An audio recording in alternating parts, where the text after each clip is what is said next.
Hello, my name is Troy, and this is my project for Dr. Farrington's Ed Psych class.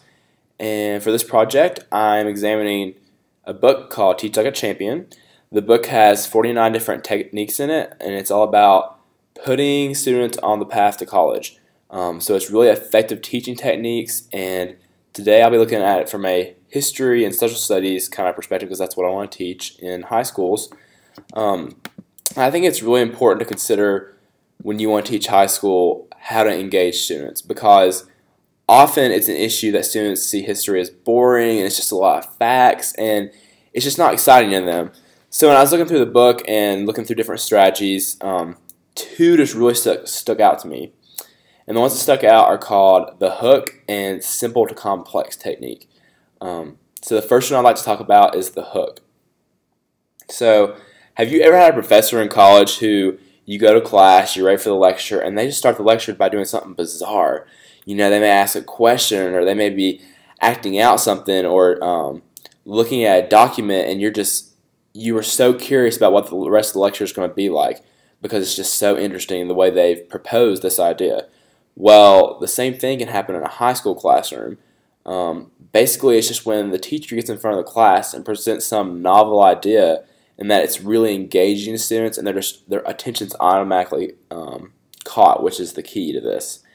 And so in my own life, I could give you an example. When I took AP United States History in high school, one day my teacher just walks in the room, and that day we were going to learn about the Constitution. He walks in, and he's looking around almost like he's hiding a secret, and he goes over to some of our desks and goes, I'm just revising the Articles of Confederation. He would go out the window and say, we're just revising the Articles of Confederation, or look under his desk and he would say it again, and automatically you're thinking, wow, he's taking on the persona of a person who was at this convention revising these articles, and like, what does this mean for the rest of the lesson? And automatically I was just so engaged with the lesson. And so I think that's the key to this technique, is to start out the class with something that's really just going to keep student focus. There is research to back this kind of idea up, and the research I'd like to talk about is how we remember declarative knowledge. And declarative knowledge is basically just things that we can say definitely about the world. So, you may be able to recall something and say, I know the Civil War happened at this time, and I know these certain people were involved. There's no procedure really in thinking about it. It's just facts that you know. And I think the most relevant ways to remember declarative knowledge in a history setting is through elaboration and visual imagery. So as a history teacher, when I hook my students at the beginning of a lecture or a class, essentially I'm elaborating on material and I'm making it very real to these students.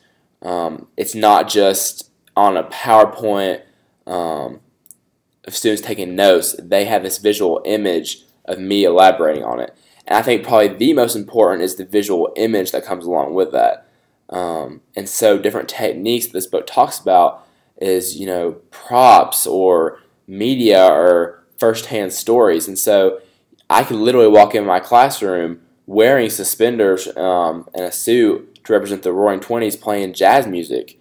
Or, I could show them videos. I mean, if you've ever been in a high school civics class, I think everybody's watched the video, I'm Just a Bill on Capitol Hill. And, that's just a silly little song about how a bill becomes a law in Congress, but it really catches students' attention, and it's really visual.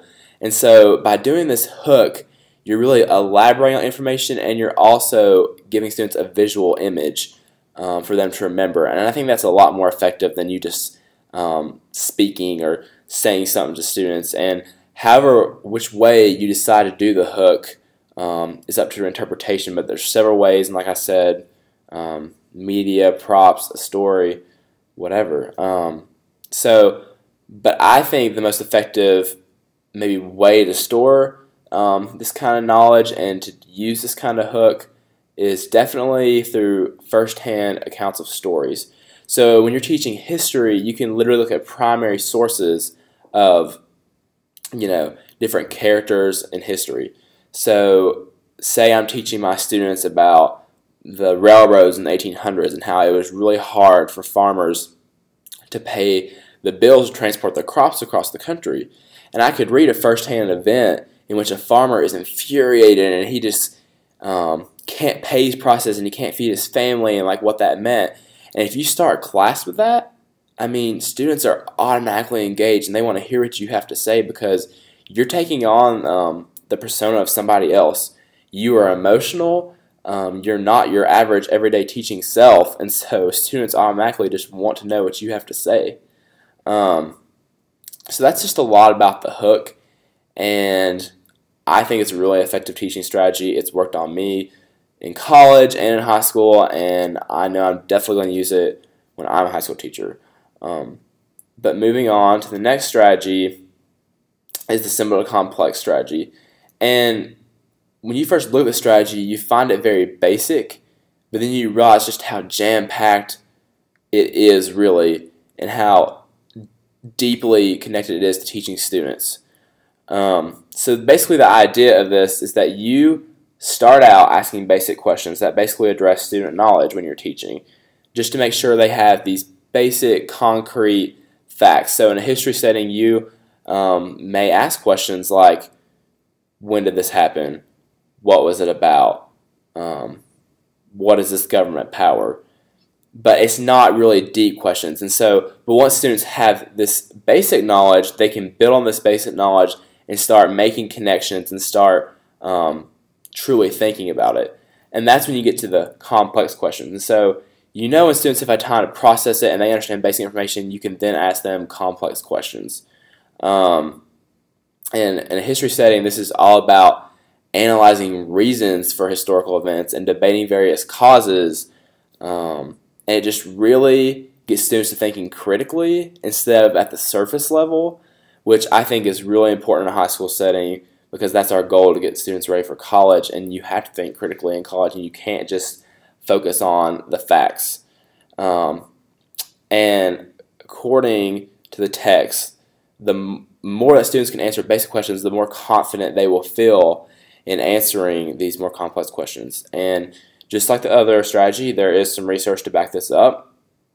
And when I think of this strategy, I think of two concepts called zone of proximal development and scaffolding.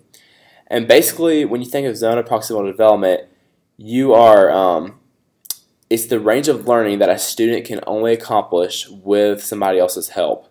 Namely, in our cases, teaching. I would be the help in this situation. And when I scaffold a student's learning, I'm essentially giving them the resources they need to achieve this greater depth of knowledge. So in this situation, when I'm asking students basic questions and they're getting it, you know, they know the answers to this, they're already at a certain point of development and knowledge. But when I ask them these higher order thinking questions and they have to really make connections and look at different reasons why this event may have happened, they are achieving within their zone of proximal development. And by asking questions, I have scaffolded their learning. I have provided them with the resource of questions that has helped them go that further mile in learning about history. And so that's just kind of research that really backs it up. And more research I thought was really interesting is a famous psychologist, Piaget. He believed that children go through different stages in life, cognitive stages, so stages of different ways of thinking. And by adolescence, he argued that students are in what they call a formal operational stage. And in this stage, students can think more broadly. They can think more abstractly. It's no longer just surface level, here's the facts. They can, think about what's behind these facts and how to connect them. And so I wouldn't go as far as say that this strategy isn't effective in all age groups, because I think it definitely is, and that it could be even used in elementary, but that perhaps it's the most effective in what I want to go into, which is high school, just because these students can really start with these simple questions and move to these complex and make these certain connections and think about it in a more abstract way instead of just, well, the teacher didn't say it, and so how can I even know it or discover it on my own? So the example I'd like to give is that I think you could definitely use this strategy in a civics and economics class. So I could ask my students questions, about what are the basic forms, not forms, but what are the powers of government. And they may go through and list, well, the legislative branch, they can make laws, the executive branch, they can enforce laws, and judicial branch, they can interpret laws. But when I ask them questions about checks and balances, like how does the legislative branch, check the president's power, that really gets students to think critically and make connections between the branches of government. And they're no longer just seeing the service, but they're seeing, well, how does this all work together?